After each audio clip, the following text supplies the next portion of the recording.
안녕하세요. 미국생활 101 채널입니다. 오늘은 100년 된 항공사도 코로나 앞에서 파산 신청, 우리가 주목할 것은 이라는 제목을 가지고 영상을 찍어 보려고 합니다. 제가 오늘 메인으로 다룰 항공사는 아비앙카라는 콜롬비아 항공사인데요. 이 기업은 거의 100년 전인 1919년에 콜롬비아의 독일 회사로 설립이 되었고요. 계속해서 합병하고 인수를 통해서 계속 성장을 했어요. 그러다가 2009년에는 남미 최대의 항공사가 되었고요. 2012년에는 아시아나랑 유나이티드 에어라인이 있는 스타 얼라이언스에 가입을 하게 되고요. 그렇게 해서 남미에서 잘 자리 잡다가 올해 2020년 5월 10일에 코로나19 사태로 인해서 경영 악화로 파산 보호를 신청했습니다. 앞서 제 영상을 보신 분들은 알겠지만 파산 보호 신청은 챕터 11을 신청했다는 거고요. 이게 당장에 문을 닫거나 망한다는 게 아니라 회생 절차를 위한 그런 시도라고 볼 수 있습니다. 하지만 이 아비앙카 같은 경우에는 참 상황이 좋지 않고 심각한 걸로 보여지는데요. 그 이유가 제가 몇 가지를 가져왔는데요.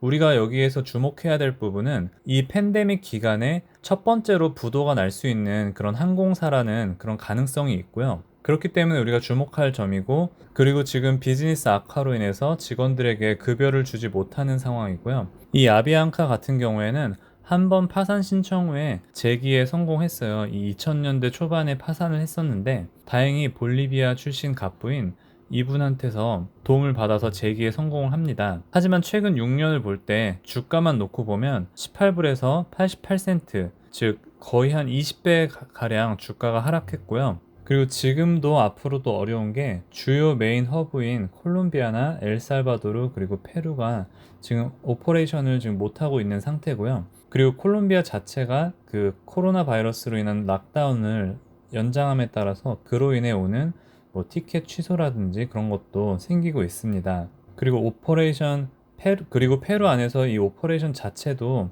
지금 셧다운을 할 거라고 하는데요. 이게 매출의 5%를 차지하고 이 여파가 수백 명의 직원들을 해고하게 되는 그런 일들도 생길 수도 있다고 합니다. 그래서 지금 재정적으로 볼 때 버틸 힘이 없고 이 상태로 가면은 조만간 정말로 파산할 수 있는 그런 상황에 놓여져 있습니다.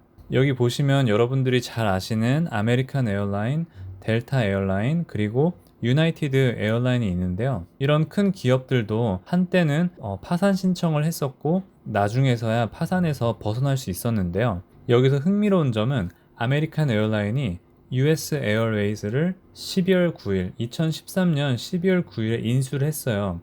근데 아메리칸 에어라인이 파산 위기에서 벗어났던 날이 12월 8일, 즉 하루 전이에요. 그러니까 이 합병 소식으로 인해서 아메리칸 에어라인이 파산에서 벗어날 수 있었고요. 그리고 US 에어웨이가 아메리카 웨스트 에어라인을 인수할 때도 여기 보시면 합병 날짜가 2005년 9월 27일이고 여기 US 에어웨이가 뱅크럽시 엑시트한 날도 9월 27일 2005년, 그러니까 똑같은 날에 뱅크럽시에서 벗어날 수 있었던 거죠. 그리고 나머지 델타 에어라인이나 유나이티드 에어라인도 상대적으로 작은 항공사들을 인수함으로써 지금의 입지를 다지고 있습니다. 이 아비앙카도 2003년에 뱅크럽시 돼서 2004년, 즉 1년 8, 9개월 정도 시간이 걸려서 뱅크럽시를 극복을 했는데요. 지금은 상황이 많이 어려운 것 같습니다. 그래서 뭐 아비앙카를 비롯해서 지금 항공사들은 나라에서 베일아웃, 그러니까 구제 금융이 절대적으로 필요한 것 같습니다. 여기 보시면은 항공사들이 2월 말에서 4월 중순까지 많은 돈을 빌렸는데요. 뭐 사우스웨스트는 4.8빌리언, 델타 아메리칸 에어라인은 뭐 3빌리언 넘게,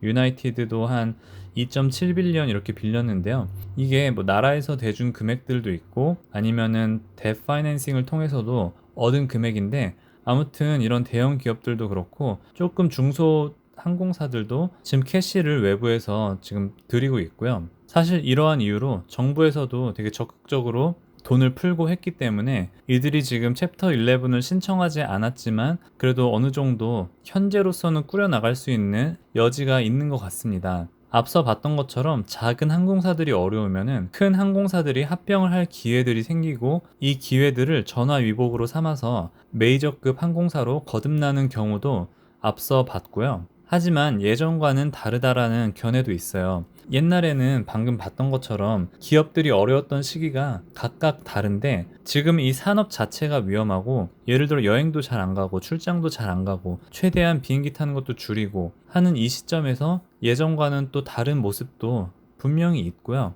그렇기 때문에 내가 만약에 이미 투자한 항공 기업들에 대해서는 어떻게 해야 하냐 이러한 질문에 저는 항공사를 뭐 지금 갖고 있는 건 없지만 만약에 여러분들이 가지고 계시다면은 여러분들이 어떤 항공 기업을 투자했을 때 정말 그 펀디멘탈이 뭐였는지 한번 되돌아보시고 정말 그거와 크게 빗나간다 싶으시면 조금 손해를 보더라도 파는 게 낫지 않을까 싶고요. 근데 내가 당장에 배당을 받지 못하고 좀 위험하다 할지라도 어떤 항공사에 대해서 아니면은 뭐 정말 이 항공 섹터에 몇 개 사셨을 수도 있고 그렇다면은 이게 언젠가는 분명히 클 거다라는 그런 믿음이 있으면은 장기간을 버틸 수 있는 그런 여력이 생기지 않을까 싶습니다. 하지만 동시에 어려움들이 너무 많이 있고 하기에 버티는 것이 쉽지 않을 것 같다는 거는 말씀드리고 싶고요. 상대적으로 코로나를 일찍 맞은 한국 같은 경우에는 1분기 타격이 굉장히 많았어요. 그래서 모든 항공사가 1분기에 마이너스 실적을 내고 있고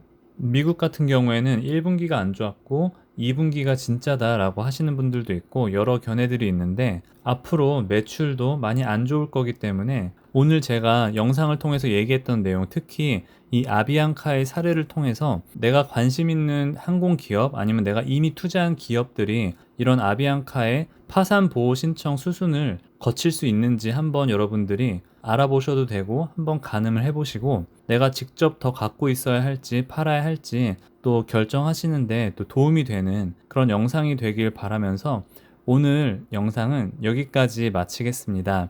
시청해주신 모든 분들께 감사드립니다. 오늘도 좋은 하루 되세요.